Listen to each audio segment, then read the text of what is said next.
Madame, Monsieur, bonsoir. Question d'actu se déplace à Marrakech en marge de la 3e édition du World Power to X Summit qui se tient sous le haut patronage de Sa Majesté le Roi Mohammed VI. Le sommet a été maintenu malgré la tragédie du séisme qui a frappé la région. Marrakech doit se relever, l'activité économique doit continuer. Il faut savoir que 1100 personnes sont présentes ici aujourd'hui, des centaines de personnes, d'experts, de décideurs politiques étrangers, tout comme bien naturellement marocains, mais aussi des acteurs du secteur privé de l'énergie, notamment de l'hydrogène vert. C'est la thématique principale cette année, le développement de l'hydrogène vert. Et cela est de circonstance, d'autant plus que le Maroc s'apprête à déployer sa propre feuille de route pour cet hydrogène vert, voulu d'ailleurs par le souverain. Une réunion a été tenue dans ce sens il y a 2 semaines, présidée par le chef du gouvernement ainsi que les principaux acteurs. Et parmi ces acteurs, bien naturellement, il y a la ministre de la Transition énergétique et du Développement durable que j'ai le plaisir aujourd'hui d'accueillir et pour lui poser quelques questions. Bonsoir Leïla Ben Ali. Bonsoir Khadija Ihsan. Merci de répondre à nos questions. Merci à vous. Alors le sommet a été maintenu 11 jours après le séisme, le terrible séisme, cette tragédie qui a frappé le Maroc dans son cœur. Mais vous avez tenu à maintenir le sommet. Pourquoi ? Alors, nous avons tenu à maintenir le sommet pour plusieurs raisons. La première raison, c'est que nous avons eu des instructions de Sa Majesté le Roi Mohammed VI, que Dieu l'assiste, à la réunion qu'il a bien voulu présider en gestion de crise, en cellule de crise, pour justement relancer l'économie de la région. La région, comme vous le savez, la région de Marrakech étant très dépendante des congrès, du tourisme et des infrastructures qu'il y a autour. Alors bien entendu, c'est le premier grand événement après le séisme, comme vous avez dit, 11 jours avant le séisme, 11 jours après le séisme. Nous étions là, en fait, le jour du séisme, nous étions là pour fêter en fait la géologie, fêter le pouvoir de la géologie à la 10e conférence de l'UNESCO sur les géoparcs. Et donc nous avons voulu montrer également la continuité de cette vie à Marrakech, de cette vie autour du pouvoir de la nature et le besoin également, parce que dans cette conférence du Power to X, le but également est de redéfinir un nouveau modèle économique et social. Donc c'est aussi la raison pour laquelle nous avons tenu, et je remercie les organisateurs d'avoir tenu à organiser cette réunion 11 jours après ce séisme dramatique. Alors il s'agit de développer cet écosystème, il s'agit aussi de créer de la valeur ajoutée sociale à travers le développement de cette nouvelle énergie, en fait l'énergie du futur, cet hydrogène vert. Mais avant, toujours dans ce contexte difficile que traverse notre pays, Madame la Ministre, comment un sommet tel que le World Power to X pourrait aider les sinistrés? Comment l'innovation peut être au service finalement des zones loin de cette innovation et loin de ce Maroc, disons, innovant, pour les choses telles qu'elles sont? Alors, c'est une très très bonne question, Khadija Ihsan. Nous lançons un appel de solidarité. La solidarité nationale et internationale a été exemplaire pendant la dernière semaine. Alors, nous profitons de cet événement, le Power to X, qui est un événement international où nous avons été rejoints par de nombreuses grandes entreprises et petites entreprises, des startups de la tech et de la transition énergétique et du développement durable. Donc nous lançons bien entendu un appel à la solidarité. Nous aurons ce soir une initiative qu'on appelle Power to People, donc l'électricité pour la population, et qui est vraiment, en plus de un appel additionnel aux dons, c'est aussi un appel que j'ai lancé ce matin à l'inauguration de cette conférence, un appel aux startups et aux centres de recherche et développement pour appliquer leur technologie. En fait, ils auront un laboratoire à ciel ouvert à 100 km de Marrakech. Donc c'est vraiment l'occasion et l'opportunité de tester les mini-grids, de tester... Alors justement, parlons de mini-grids, est-ce qu'il n'est pas temps de déclencher ou d'enclencher leur opérationnalisation, parce qu'on connaît les difficultés, qui se comprend, parce qu'on l'a vu, certains villages sont inaccessibles par la route. Que dire de l'investissement qu'il faudrait pour relier ces zones-là, notamment montagneuses, au réseau national? Est-ce qu'il n'est pas temps, Madame la Ministre, de créer des réseaux régionaux, provinciaux, que dis-je, peut-être même dans des zones aussi petites qui puissent réunir 5 à 6 villages? Alors, c'est une discussion que nous avons maintenant, comme vous le savez. Nous avons un atelier sur la régulation et la réglementation du secteur électrique, parce que le Maroc est arrivé à 99,8% d'électrification rurale. Le 0,02 qui reste, ou les 0,004 qui restent est le plus difficile à atteindre et le plus cher à atteindre. Donc, vous avez raison, étant donné la difficulté d'atteindre certaines régions, notamment montagneuses et désertiques, il est temps, bien entendu, de finir cette électrification rurale et profiter justement des solutions que nous avons aujourd'hui de déploiement de Power to X pour nous permettre de faire arriver des solutions technologiques, pas uniquement pour l'électricité, pour l'eau, pour le traitement de l'eau, pour les sanitaires, nous l'avons vu également aujourd'hui. Pour le digital aussi. Pour le digital également, pour la fibre optique et pour les solutions 4G et 5G. Aujourd'hui, c'est ce que j'ai dit ce matin, nous devons reconstruire plus de 50 000 maisons, nous devons reconstruire plus de 500 écoles. Nous avions un programme qui s'appelait le PERC 2.0. Tout à fait, j'allais vous interpeller. Le PERC, c'est le programme d'électrification rurale globale. Absolument. Et donc, c'est le moment aujourd'hui, non seulement de tester les technologies, mais également d'avoir ce package de financement qui pourrait permettre justement de régler le problème une bonne fois pour toutes de l'électrification rurale dans les zones reculées. Et que dire alors du consommateur, du Marocain, de ces... Madame la Ministre, vous le disiez aussi dans l'une de vos interventions, il est temps de réformer. Alors, qu'est-ce qui bloque la réforme, selon vous? Notamment en ce qui concerne le Marocain ou la Marocaine lambda pour installer ses propres panneaux solaires, pour produire sa propre électricité. Bien sûr, c'est le cas, mais de l'injecter aussi, d'être aussi un acteur dans cette chaîne de valeur de création ou de production d'électricité dans notre pays. Alors, il y a plusieurs sujets. Le premier sujet, la première chose qui s'est posée, la première question qui s'est posée, c'est le réseau. D'abord, le réseau et la flexibilité du réseau et le fait d'avoir des installations de stockage qui permettent d'avoir cette flexibilité du réseau. Je ne veux pas vous encombrer avec des détails techniques, oui. Mais aujourd'hui, on le voit également dans l'eau. Pourquoi est-ce que nous avons investi dans une autoroute de l'eau? C'est parce que les réseaux de l'eau étaient un peu saturés à un certain moment. Donc c'est la même chose qui se passe au niveau de l'électricité, pour dire les choses de manière très simple. Donc aujourd'hui, nous étions à un rythme de 400 millions de dollars d'investissement par an, durant les 15 dernières années, que nous voulons augmenter à 1 à 2 milliards de dollars par an à partir d'aujourd'hui. Vous voulez tripler cela? Absolument. Annuellement? Absolument. Et une grosse partie de cela va devoir aller dans le réseau.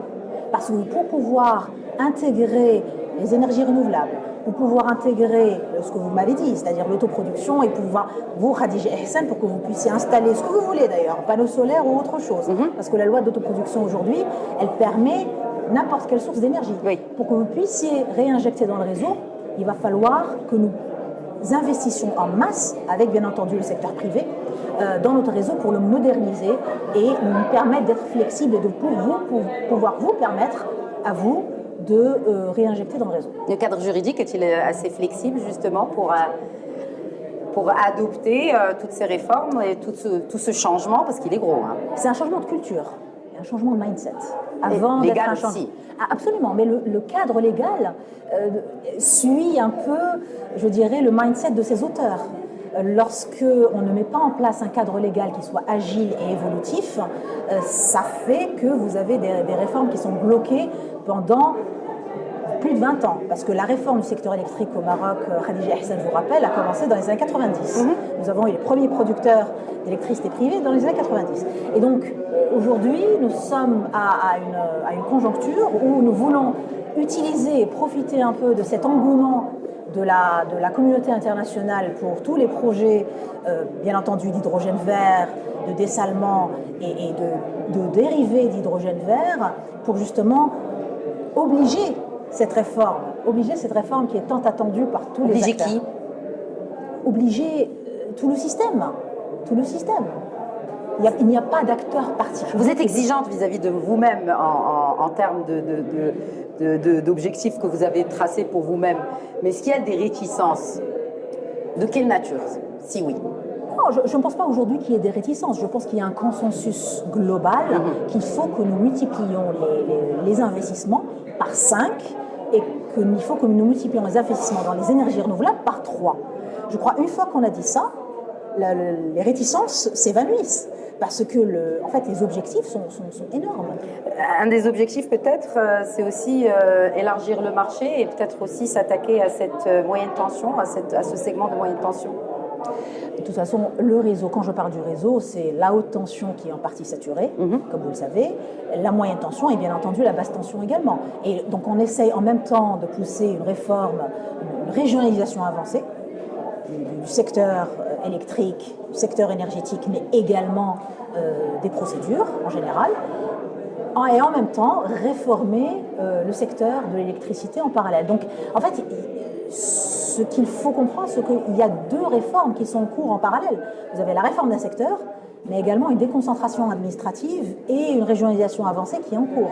Donc il faut vraiment se rendre compte de la célérité de la réforme. C'est pour ça que quand vous me posez la question des éléments bloquants de la réforme, moi je peux vous dire oui, enfin, il y en a sûrement, mais la tâche est tellement énorme qu'aujourd'hui on est obligé de tous avancer en ordre de bataille et il n'y a plus, je pense qu'il y a aujourd'hui un consensus général qu'il va falloir. Consensus général, quand vous dites consensus général, c'est au sein du gouvernement, parce que là, il s'agit de plusieurs départements qui sont impliqués et qui sont concernés. Et des parties prenantes, et du secteur privé, national et international. Mais il y a consensus au sein des départements déjà ministériels, gouvernementaux. Oui, je pense qu'il y a un consensus général aujourd'hui.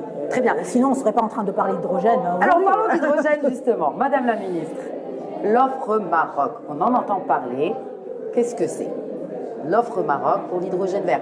En quelques points, pour nous rapprocher vraiment de cette vision voulue par Sa Majesté le Roi Mohammed VI et dont le déploiement est attendu. Donc, quand je dis qu'est-ce que c'est, peut-être quelles sont les premières étapes? Alors, l'offre Maroc, je vais la résumer en 3 points particuliers. Vous m'avez entendu parler beaucoup, Khadija Ihsan, aujourd'hui de compétitivité et de leçons à tirer du passé. On a, comme vous le savez, 13 années d'expérience dans les énergies renouvelables avec de grands projets, certains étant à quelques kilomètres d'ici, comme Norwell-Zazat, bien entendu, qui nous ont appris certaines choses, qui nous ont appris à devoir mettre en place justement un cadre législatif, réglementaire et un cadre d'investissement incitatif, mais en même temps prudent et agile dans le temps. Donc cette compétitivité est importante parce que nous sommes en train de vivre une période qui est très similaire à la période post-2008, après la crise financière, où il y a un ensemble de subventions et d'investissements qui vont dans un certain secteur, mais en même temps, il faut que ça se fasse de manière prudente et réfléchie. Donc la compétitivité est très importante, parce que la dernière chose qu'on voudrait Qu'est-ce que vous appelez par compétitivité? Qu'est-ce qui fait de l'offre, qu'est-ce qui fait du Maroc une destination compétitive par rapport à l'Égypte? Bon, bien concurrent entendu, direct sur l'hydrogène vert en tout cas. Bien entendu, j'en avais parlé plusieurs fois, notre potentiel indéniable en solaire et éolien, le fait que nous ayons accès à de l'infrastructure existante avec l'Europe, donc qui permet d'économiser sur les coûts de transport, le fait qu'on ait accès justement, le fait qu'on simplifie les procédures et le parcours de l'investisseur, tout cela fait qu'on arrivera, je pense, et je l'espère, à un coût de l'hydrogène. Alors l'année dernière, avant le Inflation Reduction Act américain, j'avais parlé de moins de $2 le kilogramme. Bon, aujourd'hui, nous avons été parmi les premiers pays, nous avons été le premier pays à signer un Green Deal avec l'Europe, avec l'Union européenne, et nous sommes en discussion avancée avec les États-Unis. Le but aujourd'hui, c'est d'arriver à justement être compétitif et à faire descendre, avoir des économies d'échelle et à faire descendre le coût de l'hydrogène produit, l'hydrogène vert, surtout si on part du principe que c'est de l'hydrogène vert, qui est en concurrence directe avec de l'hydrogène bleu et qui est en concurrence directe avec de l'hydrogène produit dans d'autres pays du monde qui ont accès à des subventions en masse. Donc c'est ce qu'on essaye de dire lorsqu'on parle de compétitivité, parce qu'aujourd'hui, encore une fois, on ne voudrait pas, on voudrait tirer les leçons du passé et avoir, justement, le nouveau modèle de développement l'a dit, il nous faudrait avoir accès à de l'énergie compétitive, n'est-ce pas? Donc c'est très important pour nous d'avoir ça. Deuxième point, dans l'offre hydrogène, dans les contours de l'offre hydrogène, c'est cette démarche de zoning. Vous savez, pour les énergies renouvelables, nous avons un zoning solaire et un zoning éolien. Nous avons également, nous avons une idée relativement claire aujourd'hui, des zones qui seraient dédiées à l'hydrogène, parce que la problématique principale qui se pose aujourd'hui, Khadija Hassan, c'est le foncier. Et ce n'est pas uniquement au Maroc, c'est dans tous les pays du monde. Parce que ce genre de projet nécessite de gros fonciers. Nécessite de gros fonciers. Et il y a certaines régions qui sont mieux loties, mieux loties que d'autres, oui, en termes de foncier. Donc, est-ce que c'est vers ces régions-là que l'offre Maroc va? Alors, troisième point, parce que vous êtes obligé de m'écouter jusqu'à la fin. Il y a aussi la question des infrastructures, et les infrastructures dédiées. Alors, nous avons bien entendu des ports qui existent, il faut les augmenter, il faut augmenter les capacités. Nous avons des gazoducs qui existent, il va falloir les rendre prêts à recevoir de l'hydrogène. Nous avons des infrastructures qui sont là et des infrastructures planifiées. Je pense également au dessalement. Il faut qu'on arrive à faire mutualiser les investisseurs qui, vous avez bien raison, se concentrent sur certaines régions plus que d'autres. Nous avons parlé aujourd'hui des régions, principalement des provinces du Sud et de la région de l'Oriental, qui sont très intéressantes en effet pour les investisseurs parce qu'elles offrent toutes ces couches en même temps, non seulement le foncier, mais également l'accès à de l'infrastructure aujourd'hui, à une planification de l'infrastructure concertée avec le gouvernement. Donc ces trois éléments font partie de l'offre hydrogène qui est en discussion, bien entendu, au sein du gouvernement. Alors, qui est en discussion au sein du gouvernement? Et vous avez parlé de ce virage que vous voulez prendre en évitant les erreurs commises pour l'énergie renouvelable. Les leçons à tirer des énergies renouvelables. Mais en tout cas, est-ce que le déploiement de l'offre Maroc pour l'hydrogène vert sera plus rapide que celle des énergies renouvelables? Alors, encore une fois, j'ai parlé aujourd'hui de maturité.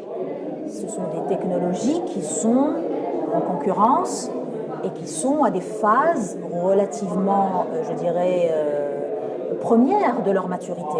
Donc la rapidité, je ne pense pas que ce soit le sujet, cela aujourd'hui.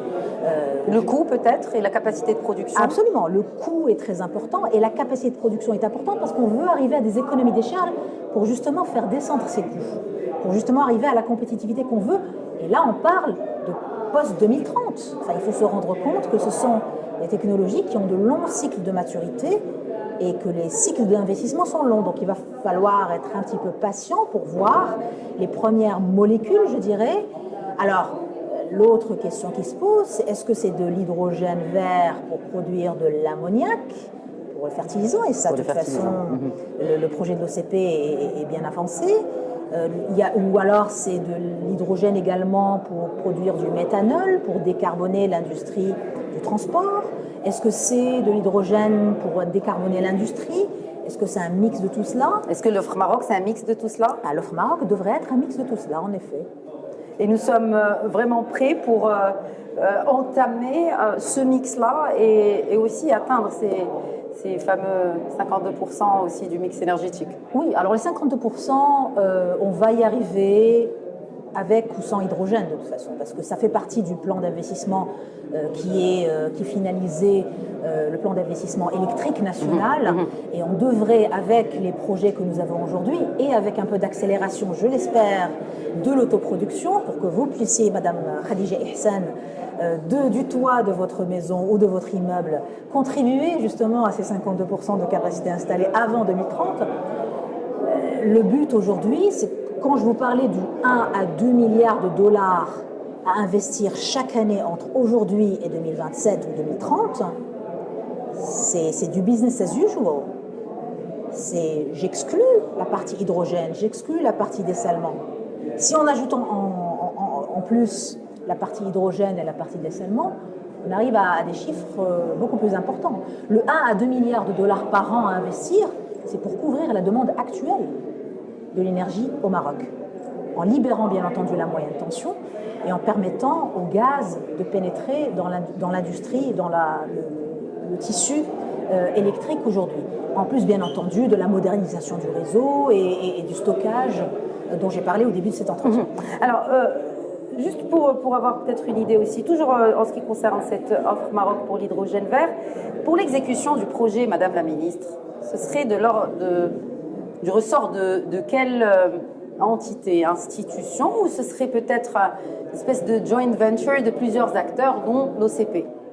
Alors nous avons défini en effet un guichet unique qui facilitera justement le parcours de l'investisseur et je laisserai la primeur à monsieur le chef du gouvernement lorsqu'il voudra annoncer tous les contours du cadre institutionnel et du cadre fiscal également qui accompagne cette offre hydrogène. Et du cadre juridique aussi, parce que si on attend ces amendements de cette loi 1309 aussi.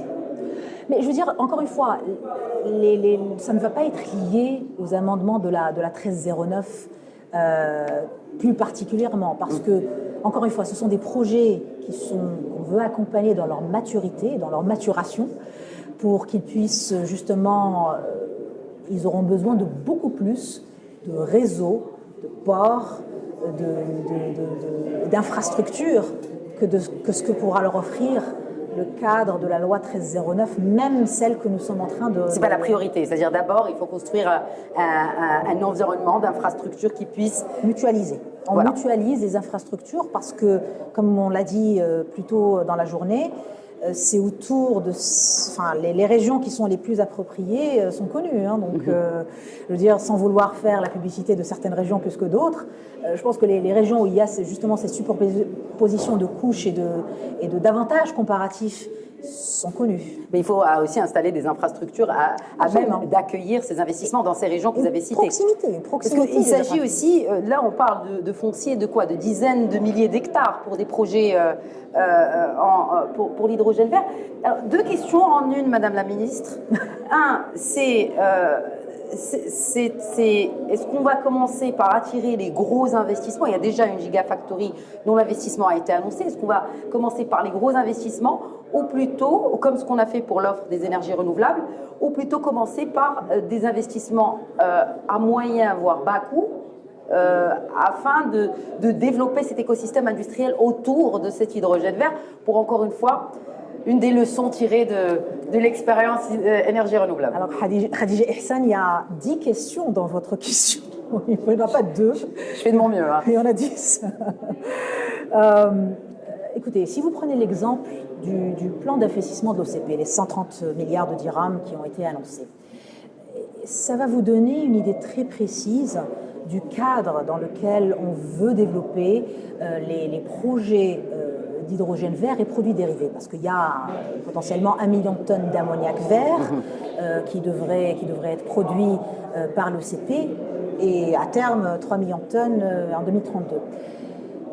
Cela, bien entendu, avec 600 entreprises industrielles marocaines qui devraient tirer dans ce plan d'investissement et potentiellement 25 000 emplois directs et indirects qui devraient en profiter. Donc, cela vous donne un exemple d'un cadre qui puisse permettre le développement non seulement de cette industrie, nouvelle industrie encore une fois, je le répète, nouvelle industrie que nous voulons localiser au Maroc, mais également des industries dérivées, des industries associées qui sont, je dirais, plus importantes parce que finalement l'énergie et l'hydrogène, ce n'est qu'un vecteur, c'est un vecteur très important du développement, mais ce n'est qu'un vecteur du développement et d'industrialisation du pays. Donc moi, ce que je voudrais voir aujourd'hui, c'est plus de discussions sur qui va consommer sur place de l'hydrogène dans les industries, dans le ciment, dans l'acier et dans les industries qui permettent de créer de plus en plus d'emplois, surtout dans ces provinces qui sont en général, qui ont un très bon potentiel éolien et solaire, mais qui en général ont des indices de développement humain, je dirais, pas très développés. Donc le but aujourd'hui, c'est de développer ces régions-là en leur donnant, pour une fois dans leur histoire, la possibilité de prendre en main leur avenir et de profiter de ce momentum sur l'hydrogène vert et ses dérivés pour justement créer un choc d'investissement plutôt dans les industries dérivées de l'hydrogène. Très bien. Un dernier mot, Leïla Ben Ali, avant de clore cette entrevue. La population aujourd'hui s'insurge des prix des hydrocarbures. Une réponse peut-être à cette population qui nous regarde aujourd'hui. Alors, les prix des hydrocarbures ont été malheureusement très... comment dire? Il y a plusieurs éléments à cette question. Il y a d'abord, bien entendu, le contexte international qui a fait que nous regardons avec beaucoup de, je dirais, d'effroi le prix du Brent qui frôle les 93, 94, 95 dollars le baril. Je pense qu'il est grand temps pour les professionnels du secteur, que ce soit les producteurs de pétrole et de gaz et les professionnels pétroliers au Maroc, de tirer les leçons de cette volatilité accrue des prix du pétrole, alors que le prix du pétrole était le moins volatile pendant les 2 dernières années. Alors, si je regarde tous les produits énergétiques. Bien entendu, que la concurrence fasse son travail, mais surtout... Elle a fait son travail. La concurrence a fait son travail, bien entendu, mais surtout pour pouvoir permettre, je dirais, une translation beaucoup plus rapide et une projection beaucoup plus rapide des politiques publiques et de la gestion de l'inflation vers les prix des hydrocarbures. Bien entendu, tout gouvernement qui voudrait atteindre 6% de croissance du PIB doit également compter sur le pouvoir d'achat de ses citoyens. Donc il est bien entendu très important de pouvoir avoir des mécanismes d'influence beaucoup plus directs. Alors bien entendu, pas directement sur les prix des hydrocarbures, même si je pense qu'une fois, si ça dépasse un certain niveau, il va falloir bien entendu intervenir. Oui. Mais en attendant, il va falloir vraiment accélérer ces mécanismes de gestion pour arriver, parce que la pire des choses qui pourrait arriver au Maroc, c'est ce que j'ai dit aujourd'hui de manière très subtile dans mon introduction, c'est la stagflation, c'est une stagnation économique avec une inflation exacerbée. Donc on essaye vraiment de gérer, de faire de telle sorte à ce que les deux leviers de l'économie marocaine travaillent de concert pour pouvoir insuffler une croissance économique dans le pays, mais en même temps en gérant l'inflation pour préserver le pouvoir d'achat et préserver la capacité d'épargne et d'investissement des Marocains. Merci beaucoup, Leïla Ben Ali. Merci d'avoir répondu à nos questions. Je rappelle donc à nos téléspectateurs, parce qu'il y a le bruit, que nous sommes ici au World Power to X Summit qui se tient ici, même à Marrakech. Merci encore une fois d'avoir répondu à nos questions. Merci, Khadija Hassan. Merci beaucoup.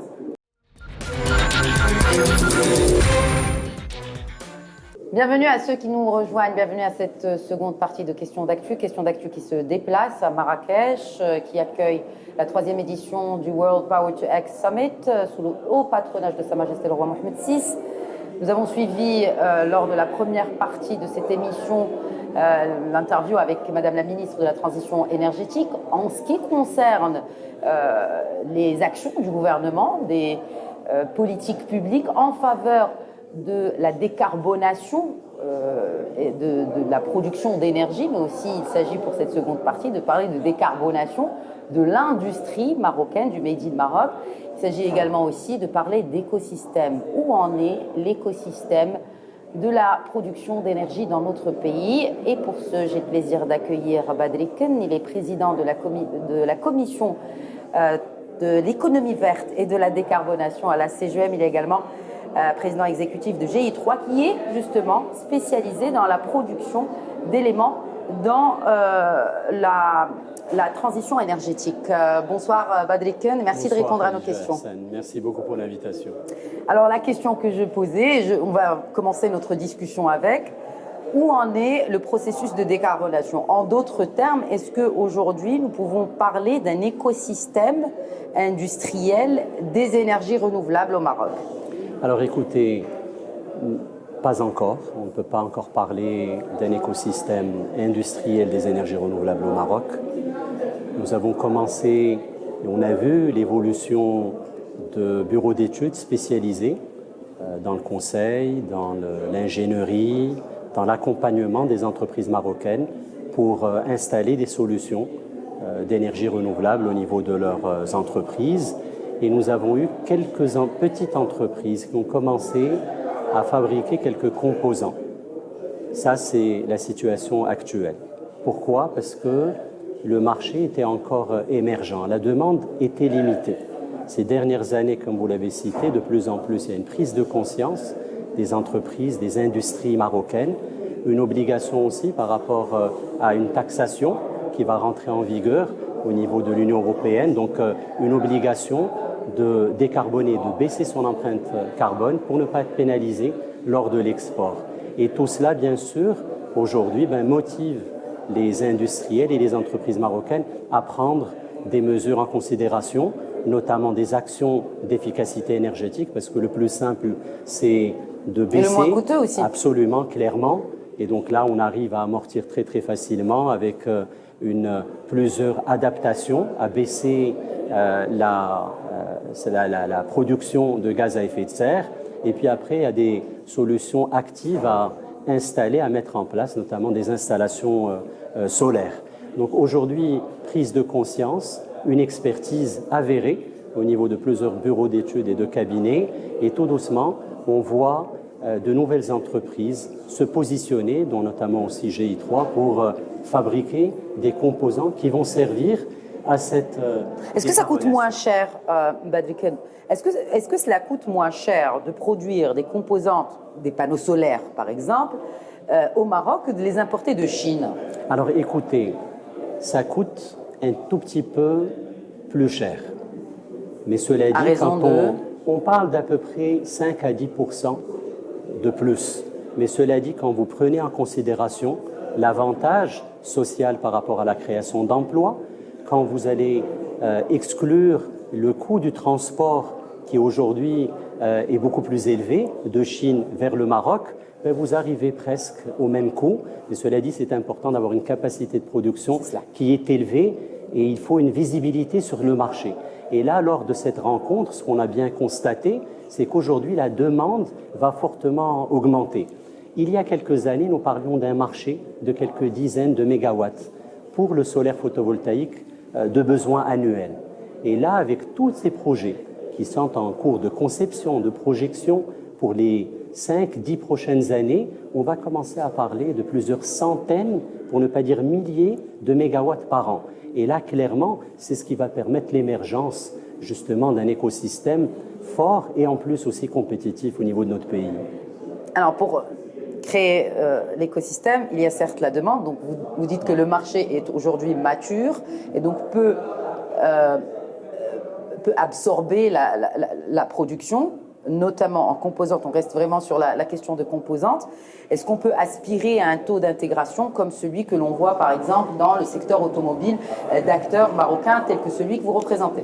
Écoutez, oui, clairement. C'est-à-dire qu'à ce moment-là, on peut parler d'un taux d'intégration industrielle d'à peu près 60% sur le court moyen terme et ensuite même on peut arriver à 90%, 95% sur le moyen long terme. Nous en sommes où des 60% aujourd'hui? Écoutez, moi je dirais à peu près une quarantaine, 45% déjà aujourd'hui parce que la part relative à l'ingénierie est importante.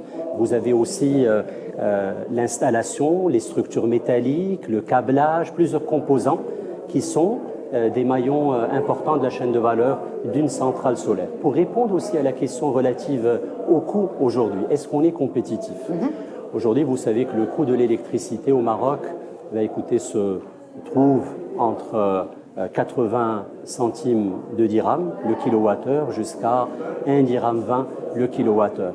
Aujourd'hui, c'est possible pour des centrales de 5, 10 mégawatts jusqu'à une centaine de mégawatts. Mais est-ce que nous en disposons de ces centrales aujourd'hui, Badriken? Mais la demande est là, c'est-à-dire que tout doucement, les industriels marocains sont en train d'installer l'un après l'autre plusieurs centrales solaires photovoltaïques, ou en autoproduction, des fois sur leur toiture, ou on est en train d'assister également aussi à cette ouverture relative au texte réglementaire qui va nous permettre d'avoir... Quelle ouverture? Justement, ces amendements, on les attend depuis 2011. Les amendements de cette loi, justement, 1309, on les attend depuis 2011. Est-ce qu'il n'est pas temps, selon vous, vous représentez le secteur privé, donc c'est un peu les doléances aussi des industriels, vis-à-vis de cette loi, vis-à-vis de la moyenne tension, vis-à-vis aussi de l'autoproduction et de pouvoir injecter son autoproduction dans le réseau? Écoutez, clairement, bien sûr, je vous dirais oui. Aujourd'hui, ça a été aussi communiqué, il y a plusieurs textes de loi qui sont en cours de revue finale pour être présentés. Maintenant, ce qui est important à partager aussi avec les spectateurs, c'est qu'aujourd'hui, les coûts de ces énergies renouvelables et de cette installation solaire ont tellement baissé que finalement, l'injection est un confort, c'est une sécurité pour mon installation. Mais je peux amortir une installation en 3-4 ans sans avoir cette possibilité d'injecter. C'est pour ça que, comme je vous l'ai cité, plusieurs entreprises aujourd'hui sont en train de procéder à des installations, surtout si leur consommation se trouve la journée. Et surtout c'est problématique oui. s'il y a une consommation le soir. Alors, tout à l'heure, je vous disais le coût. C'est important de partager avec les spectateurs les coûts de production de cette électricité. Donc, je disais, le coût de l'électricité du réseau, on est à peu près de 80 centimes à 1,20 dirham, dépendamment de la période et du pic qui se trouve le soir. Aujourd'hui, vous pouvez avoir une installation solaire, comme je citais tout à l'heure, à un coût de moins de 30 centimes de dirham le kilowattheure. Bien sûr, vous avez un coût financier qui s'ajoute, et si j'ai le coût financier qui va se rajouter, on serait à ce moment-là à peu près à une cinquantaine de centimes. Et là, clairement, vous pouvez être compétitif et vous pouvez amortir en 3-4 ans et en même temps décarboner une grande part justement de votre empreinte carbone de votre entreprise. Est-ce que la révision de la tarification de l'électricité dans notre pays aujourd'hui pourrait être un élément déclencheur, accélérateur de la décarbonation pour que les industriels se tournent vers le vert? Avec les coûts que j'ai cités aujourd'hui, ce n'est pas une obligation. Aujourd'hui, comme vous l'avez cité, il y a des textes réglementaires qui doivent rentrer en vigueur parce que ça va faciliter clairement aussi cette sécurisation de son installation, parce que là, des fois, il se peut que ma consommation baisse et je ne peux pas tout consommer, je produis plus et je suis obligé d'arrêter ma production ou partiellement la moitié de ma production, alors que je pourrais tout simplement injecter dans le réseau une partie, ce qui me permet de garder aussi l'autre part et de ne pas perdre cette électricité. Au-delà de l'avantage du gain dans le net metering, dans cette revente d'électricité. Donc, à mon humble avis aujourd'hui, clairement, ça devient intéressant. On espère tout doucement voir de plus en plus d'entreprises qui se positionnent aussi sur l'intégration industrielle et sur les composants, parce qu'il faut qu'une part importante de la valeur ajoutée reste au Maroc. Et c'est là où on voit, comme vous l'avez cité, aujourd'hui cette visibilité sur une demande qui est en train d'augmenter et qui va nous permettre et permettre à nos entreprises de se positionner, avoir de grandes références au niveau national pour pouvoir se positionner aussi à l'international et aussi au niveau continental. Est-ce que ces références-là vont faire que cela encouragerait d'autres acteurs du secteur privé à se lancer un peu dans cette aventure? Écoutez, clairement, moi j'aimerais bien insister sur le fait qu'aujourd'hui, la décarbonation de nos industries, c'est la première étape très importante. C'est un marché de taille moyenne, mais le grand marché qui est en train de s'ouvrir à nous, c'est celui justement de l'hydrogène vert. Pourquoi? Parce que pour l'hydrogène vert, nous allons très fort probablement utiliser des installations solaires et de l'éolien. Et pour le solaire, on sait là qu'on ne va plus se limiter qu'à une capacité qui va servir seulement à la demande nationale, qui reste limitée, mais à une grande demande à l'international. Vous savez qu'aujourd'hui, l'Europe, de grands pays européens, sont demandeurs et il s'agit aussi pas seulement d'une demande pour décarboner le secteur de l'électricité, mais pour décarboner plusieurs secteurs industriels. Alors, il est intéressant aussi, hein, vous avez fait la transition vers la thématique principale de ce World Power to X Summit, qui est l'hydrogène vert. Aujourd'hui, le Maroc, clairement, la carte du Maroc se positionne sur la carte, enfin le drapeau marocain est déjà placé sur la carte mondiale de l'hydrogène vert. Ce que je vais vous poser comme question, parce que vous étiez dans une vie antérieure à la tête de Irezen, qui organise justement ce sommet, j'ai envie de vous dire quelles sont les leçons tirées de l'expérience énergie renouvelable qui pourraient éventuellement bénéficier au déploiement de la feuille de route de cette offre Maroc de l'hydrogène vert.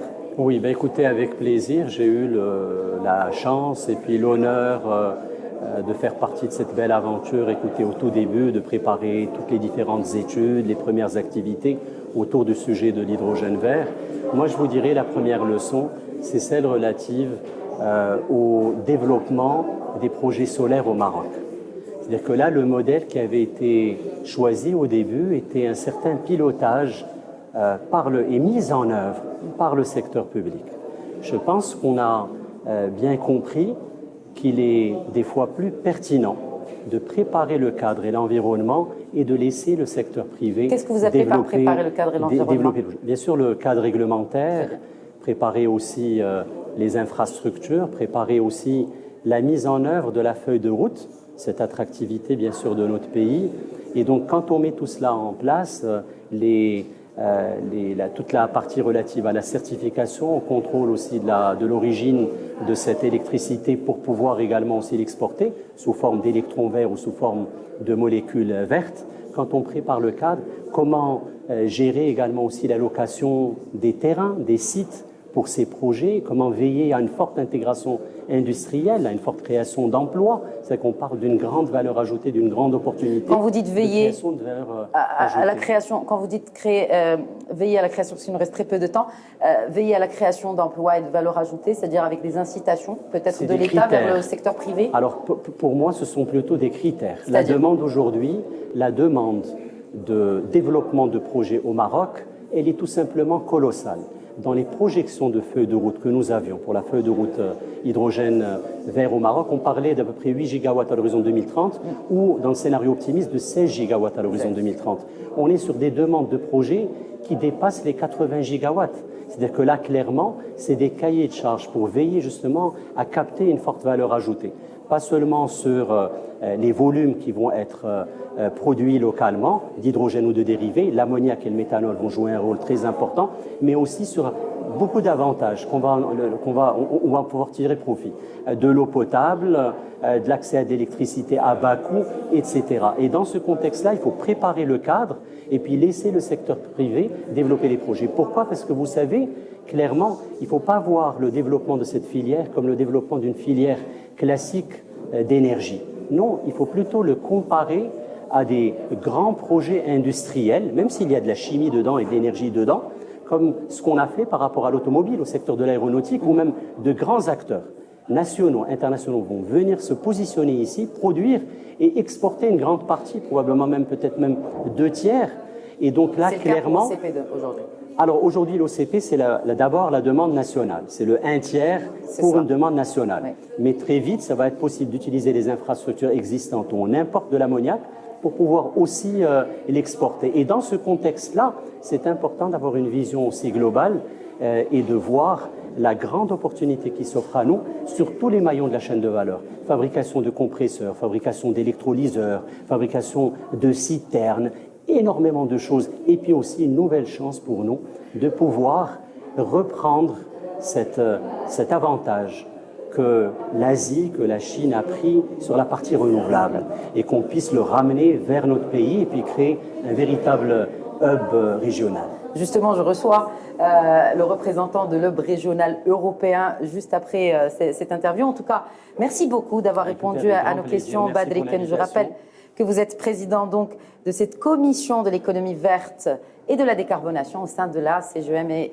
président exécutif de GI3. Merci. Écoutez, merci à vous et au plaisir de vous revoir l'année prochaine. Inch'Allah. Inch'Allah. Inch'Allah. Merci de nous avoir suivis. Donc, nous revenons dans quelques instants. Question d'actu s'adapte. Nous couvrons donc cet événement à Marrakech. Nous revenons dans quelques instants avec le troisième invité de cet épisode. À tout de suite. Alors, après avoir écouté la perspective du gouvernement avec Madame la ministre de la Transition énergétique, après avoir aussi écouté la perspective du secteur privé marocain, il s'agit à présent de voir aussi ce qui se passe de l'autre côté de la Méditerranée. Comment des acteurs européens envisagent ce partenariat avec le Maroc en ce qui concerne l'hydrogène vert, mais pas que. Pour cela, j'accueille le directeur général du cluster Tweed. Il représente aussi le conseil hydrogène belge, Cédric Breul. Bonsoir et merci de répondre à nos questions. Bonsoir, avec plaisir. Alors, quelles sont les opportunités déjà identifiées pour la région et tout particulièrement pour le Maroc, et quels sont les prérequis qui sont déjà checkés par le Maroc en ce qui concerne vos intérêts pour la création de valeur à travers l'hydrogène dans cette région? Il y a plusieurs éléments. Je pense que le Maroc est très bien positionné parce qu'il peut produire de l'énergie renouvelable en grande quantité. Donc déjà, ça permet de positionner le Maroc de manière intéressante. Il est tout près de l'Europe qui est un très gros consommateur. Et quand on imagine le secteur de l'hydrogène, et en tout cas de l'hydrogène vert qui nous concerne aujourd'hui, il faut beaucoup de renouvelables. Et puis après, on peut le traduire sous forme de molécules, dont l'hydrogène et d'autres formes, l'ammoniac par exemple. Et on va pouvoir le transporter vers l'Europe, là où il y a des besoins importants. Et donc la Belgique, que je représente aujourd'hui, se positionne comme un hub d'import de ces molécules, comme on est déjà actuellement en fait un hub d'import pour tout ce qui est gaz. Et donc, on est là comme un partenaire des différents pays qui nous entourent, puisque la Belgique est au cœur de l'Europe, à côté des Pays-Bas, de l'Allemagne, de la France. Et donc, on se positionne vraiment comme un partenaire pour pouvoir amener ces molécules vertes en Europe. Et donc, du coup, le partenariat avec un pays comme le Maroc est essentiel pour la Belgique. Alors, il est essentiel, mais il y a aussi les prérequis. C'était la seconde partie de ma question. Les prérequis sont-ils tous remplis?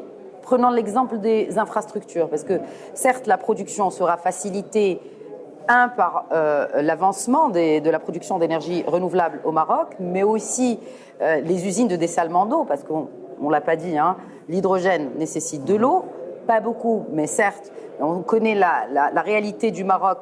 On traverse une période d'urgence hydrique, pas de stress hydrique. Alors comment, selon vous, les infrastructures sont mises en place? Qu'est-ce qui doit être encore mis en place afin de faciliter justement ce partenariat dont vous parliez? Oui, donc c'est le secteur de l'eau. Je représente aussi en Belgique le secteur de l'eau et de l'énergie, donc c'est un secteur que je connais bien. C'est vrai qu'un projet d'hydrogène va de facto nécessiter une désalinisation de l'eau, et donc chaque projet d'hydrogène, en tout cas d'hydrogène vert, va nécessiter ce travail-là. C'est pas une problématique en soi, ça doit être pris en compte. Le Maroc a un avantage, c'est qu'il y a un secteur déjà lié aux engrais, avec le CP notamment, qui est très très fort, très industriel. Et il y a des compétences d'ingénierie et il y a aussi des compétences d'innovation. Et donc, je pense que là, il y a déjà des forces en fait sur lesquelles le Maroc peut se positionner. Et par rapport à d'autres pays africains, puisque en fait, vous vous positionnez comme un hub finalement pour l'Afrique. Nous, un hub pour l'Europe. Donc là, déjà, je vois des parallèles intéressants. Il y a des investissements à prévoir et c'est là qu'on souhaite, en tant qu'acteur belge, se positionner sur ces partenariats. Et donc, je vais prendre un exemple. Le Maroc peut se positionner sur la fabrication de composants, notamment dans l'hydrogène vert, un des composants clés, c'est l'électrolyse de l'eau, qui va permettre donc de cette eau de produire de l'hydrogène à partir d'électricité renouvelable. Cette fabrication d'électrolyseurs, elle est prévue d'être fabriquée ici au Maroc, avec un partenaire belge et un partenaire marocain qui joignent leurs forces pour fabriquer une usine ici. C'est un projet qui est dans le pipe ou qui a déjà... C'est un projet qui est dans le pipe, qui a été annoncé. Ça va prendre quelques années avant que ce soit une usine effective, mais elle a été annoncée. C'est une joint venture entre John Cockerill et un acteur marocain. Et l'investissement va se faire dans les 2-3 années à venir. Et donc, tout est en train de se préparer. Et donc, le Maroc va se positionner comme un fabricant d'électrolyseurs avec un échange d'expertise et de technologies européennes et marocaines. Quels sont les autres aspects de partenariat, justement, entre le Royaume du Maroc et la Belgique? Vous avez déjà identifié qui peut-être pourraient même naître grâce à des gatherings, des rencontres comme celle-ci où nous sommes à Marrakech. Je vois des liens importants au niveau des ports, puisque nous sommes un port important européen et évidemment le Maroc est un port important pour l'Afrique. Donc ça, c'est un premier élément. Tout le secteur finalement du bateau de manière générale et tout ce qui va arriver autour des ports, ça c'est un axe important aussi pour l'hydrogène. On a tout l'aspect vraiment infrastructure sur lesquels on a des investissements qui sont prévus entre l'infrastructure en Belgique, mais comment elle peut être connectée avec une infrastructure marocaine. Il va falloir réfléchir à certifier tout ça, garantir qu'un hydrogène est produit ici, amené en Europe et être confronté à la régulation européenne. Vert donc. Évidemment. Et donc, tout ça, c'est des éléments qui doivent être travaillés. Et enfin, l'aspect technologique, en tant que responsable d'un grand réseau de 250 entreprises en Belgique, c'est ce lien entre les PME et les acteurs et de créer une vraie émulsion entre acteurs technologiques. Et donc ici, l'événement est co-organisé par un centre de recherche avec qui nous travaillons déjà sur des des investissements en innovation sur des technologies pour pouvoir augmenter en compétences les centres de recherche ici, mais aussi en Belgique. Donc il y a un vrai échange de doctorants, par exemple, qui se fait, mais aussi au niveau des PME, pouvoir renforcer finalement la capacité des PME à travailler dans le secteur pour qu'une fois qu'il y aura des investissements importants, on parle de taille colossale en fait dans les projets, on soit capable de les délivrer. Et c'est un défi aussi bien pour l'Europe que pour le Maroc. Et c'est un défi financier aussi. C'est un défi. Il faut financer ces projets. Tout à fait. Et là, on parle vraiment d'échelle très très importante. Exactement. Donc, est-ce que ce n'est pas un frein justement pour ces investisseurs, parce que vous représentez ce secteur privé qui sont spécialisés, ces 200 entreprises ou plus de 200 entreprises spécialisées donc dans cette industrie qu'est l'hydrogène vert. Est-ce que ce n'est pas réfractaire? Est-ce que ce n'est pas un frein pour envisager de venir investir dans ce genre d'installation? Alors l'Europe a beaucoup investi ces 2 dernières années sur l'hydrogène. Donc il y a beaucoup de moyens qui ont été dédiés à l'hydrogène pour ne pas répliquer le problème qu'on a eu avec les énergies renouvelables, c'est-à-dire de promouvoir les énergies renouvelables, mais de ne pas assez les produire localement. Ça a été le même problème en Afrique. En Europe, je pense qu'on peut, en gros, on a été inondé de produits asiatiques. Et là, sur l'hydrogène, il y a moyen de se positionner correctement en amont, et c'est pour ça que l'Europe a beaucoup financé cette filière-là. Donc il y a de l'argent disponible pour l'infrastructure. Le défi à venir, c'est de pouvoir aider les grands industriels, notamment européens, qui consomment ou qui pourraient consommer l'ammoniac, l'hydrogène, de pouvoir être aidés, parce que eux, leur transition énergétique, c'est la question primordiale maintenant. Mais ils ont dur à financer ces projets-là actuellement, puisque faire le transfert entre le gaz et de nouvelles molécules, il y a un coût, et parfois ce coût vous rend pas compétitif par rapport à l'international. Donc ça, c'est un vrai problème. Donc essentiellement, dans les quelques années à venir, il va falloir réfléchir aussi bien au Maroc qu'en Europe sur des moyens d'aider ces industriels à se transformer. Est-ce que c'est facile, parce que vous parlez de compétitivité, ce sera ma dernière question, est-ce que c'est facile de concurrencer l'Asie? Si on y amène de l'innovation, je pense qu'on est tout à fait capable, évidemment, d'être compétitif. L'hydrogène étant une nouvelle filière avec pas mal de besoins d'innovation, là, on a vraiment des forces. Une autre force, c'est qu'il a besoin d'un réseau, d'une infrastructure. Et par exemple, là, je reprends vraiment le cas de la Belgique, on a une infrastructure existante. Elle est déjà là. On peut la traduire en hydrogène, en nouvelles molécules, en CO2. Et donc ça, c'est une force qui restera. Donc l'aspect logistique et d'être au cœur finalement d'un cœur industriel, ça je pense que c'est difficilement remplaçable. Et difficilement remplaçable aussi pour le partenariat entre le Maroc et la Belgique dans ce sens? Tout à fait, donc ça crée en fait vraiment une force, je pense, pour ces 2 pays de travailler ensemble. La Belgique a signé quelques accords de coopération, notamment avec la Namibie en Afrique, et je pense fondamentalement que un des prochains axes de travail que la Belgique se devrait faire, c'est de le faire avec le Maroc. Et je vous recevrai dans ce sens, Inch'Allah, comme on dit chez nous. Oui. Merci beaucoup, Cédric. Merci. Alors, je rappelle que vous êtes donc directeur général du cluster Tweed et aussi vous représentez le Conseil belge d'hydrogène. Merci encore une fois d'avoir répondu à nos questions. Et merci à vous de nous avoir suivis. Voilà, question d'actu spéciale World Power to X Summit qui se tient ici à Marrakech. Je vous souhaite à toutes et à tous une excellente soirée.